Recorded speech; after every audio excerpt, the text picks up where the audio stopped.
Paul. The three coming and falling. The night before Game 6, Chris Paul reportedly took over Steph Curry's scheduled shooting time. Curry offered to split the court. Paul allegedly refused. Houston later denied the story. But by halftime the next night, it looked like something had worked. Kevin Durant was out. Golden State was trapped in Houston. And Steph Curry had 0 points. 0. For Chris Paul, this was the perfect setup. One more chance to finally break the Warriors. One more chance to remind Curry who used to be the big brother in this rivalry. But Chris Paul forgot one thing. Steph Curry still had a second half left.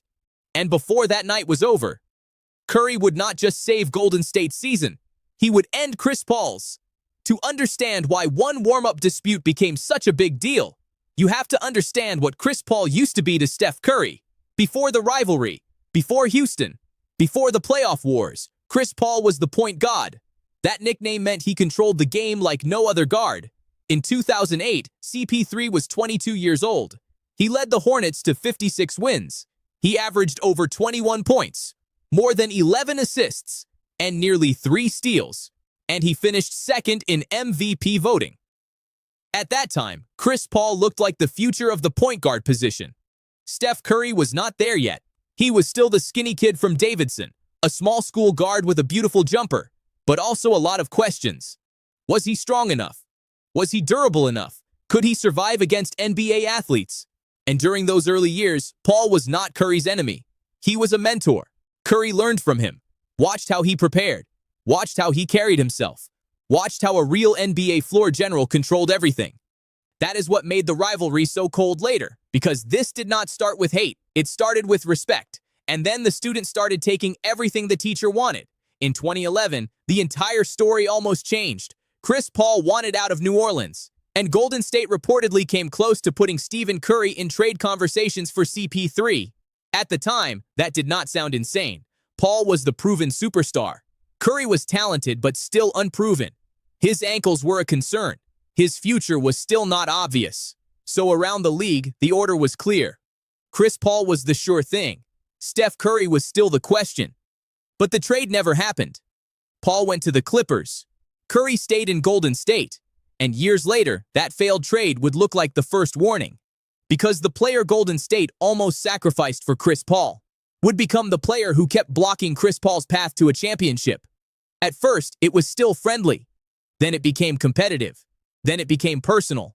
Because once the Clippers and Warriors started rising at the same time, there was not enough room for both of them to feel like the future. The Clippers had the attitude. The Warriors had the future. And neither team wanted to admit the other was coming. The first real war came in 2014. Clippers versus Warriors. First round, 7 games. Every possession felt tense because both teams were trying to prove the same thing, that their rise was real. Chris Paul still had the edge. He had the experience. He had the reputation. He had the team that talked louder and played meaner. And in Game 7, the Clippers survived. Los Angeles beat Golden State 126-121. CP3 had 22 points and 14 assists. Curry had 33. But he went home. That was the last clean moment where Paul could look at Curry and say, "I am still ahead of you." The Clippers had beaten the Warriors. Paul had beaten Curry. And the little brother still had to wait. But that loss did something to Golden State. Because the next season, everything changed. Steve Kerr arrived. The ball started flying around the court. Draymond became the engine. Klay became the perfect weapon. And Curry stopped looking like a star. He started looking like a revolution. In 2015, Curry won MVP. The Warriors won 67 games. Then they won the championship. And suddenly, the whole relationship flipped. Chris Paul was no longer looking down at Curry. He was looking up at the player who had taken the league from him. That same year made it even worse for Paul. Because while Curry was lifting a trophy, the Clippers were collapsing. They had a 3-1 lead over Houston. They were 1 win away from the Western Conference Finals. Then they blew it. So now the story was brutal. Curry had the MVP. Curry had the ring. Curry had the team everybody feared. And CP3 had more questions. Why had he never reached the finals? Why did his teams keep falling short? Why did the West suddenly belong to Golden State? This is where the rivalry stopped being about respect. It became about legacy. Because Chris Paul was still one of the smartest guards ever, still one of the best leaders ever, still one of the most competitive players in the league. But Curry had changed the entire conversation. He did not just pass CP3, he changed what people thought a point guard could be, and that meant if Chris Paul wanted his championship, he had to go through Steph Curry. So in 2017, he made the move that was supposed to solve everything. He went to Houston. Houston was not just another team. Houston was a machine built for Golden State. James Harden could isolate anyone. Chris Paul could control the late-game offense. The Rockets had shooters everywhere. They switched on defense. They hunted mismatches. They fired threes. They tried to beat the Warriors with math, spacing, and pressure. And in 2018, it almost worked. For the first time, CP3 was not chasing Curry from behind. He had him cornered. The Rockets took a 3-2 lead in the Western Conference Finals. Chris Paul was one win away from the NBA Finals. One win away from finally getting past Curry. One win away from changing the way people talked about his career. And the rivalry was not just competitive anymore.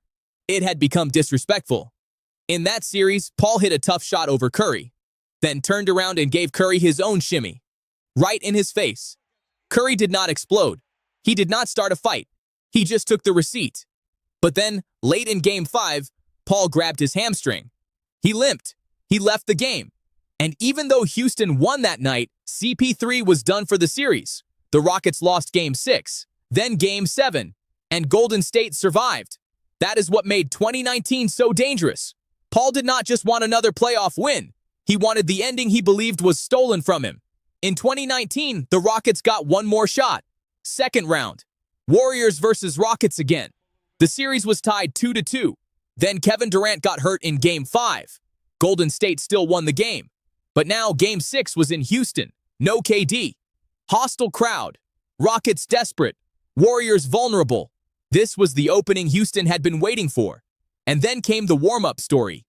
According to reports, Curry had scheduled shooting time at Toyota Center. Chris Paul was already on the floor. Curry offered to split the court. Paul allegedly said no. Houston later denied it. So you cannot treat it like a clean, confirmed fact. But the symbolism was too perfect to ignore. Because this was exactly the kind of psychological control Paul had tried before. Disrupt the rhythm, control the space, make Curry uncomfortable, remind him that this was Houston's building. And when the game started, the first half looked like the plan had worked. Curry could not score. Not 1 point. The Warriors were trying to survive without Durant. Houston had the crowd. Harden had help. CP3 had energy. And Curry had zero. If Chris Paul was ever going to end the Warriors' dynasty, this was the night. But nobody knew the real game had not started yet. The second half opened with a different feeling. Curry was still calm. That is what made it scary. He was not forcing everything. He was not panicking. He was waiting for one clean moment. Then it came. A basket. Then another. Then the Rockets had to start reacting. Because with Curry, one make changes the whole geometry of the floor. The defense steps higher. The big man comes out farther. The help arrives sooner. And suddenly the Warriors' offense breathes again. Chris Paul did not disappear. That part matters. He fought hard. He attacked. He hit shots. He kept Houston alive. He finished with 27 points, 11 rebounds, and 6 assists. That is a strong elimination game performance. But it still was not enough. Because Curry turned the fourth quarter into a punishment. Every Houston mistake became expensive. If they switched a big onto him, he attacked the space. If they sent pressure, he gave it up and moved again. If they relaxed for half a second, he pulled from deep. And every shot felt heavier than the last. This was not just scoring. This was Curry slowly taking the air out of the building. The same building where Paul had reportedly tried to control his routine. The same building where Houston thought no Durant meant no excuse. The same building where Curry had 0 at halftime. And then came the number that changed everything. 33 points in the second half. 23 in the fourth quarter. Golden State 118. Houston 113. Warriors win. Rockets eliminated. Chris Paul had tried to control Curry's warm-up. Curry controlled the ending. That is the coldest part of the whole story. CP3 did not lose because he played badly. He lost because Curry found the one performance that made even a good Chris Paul game irrelevant. No Durant, on the road, scoreless first half, season on the line, and Steph Curry ended it anyway. After the game, the scoreboard had already said enough. Golden State was moving on. Houston was going home. Another CP3 chance was gone. But then Curry added the line everyone remembers. "Kick me off the court again, boy." That line only works because he won. If Curry loses, it is just frustration. If Curry scores 12, it is just noise.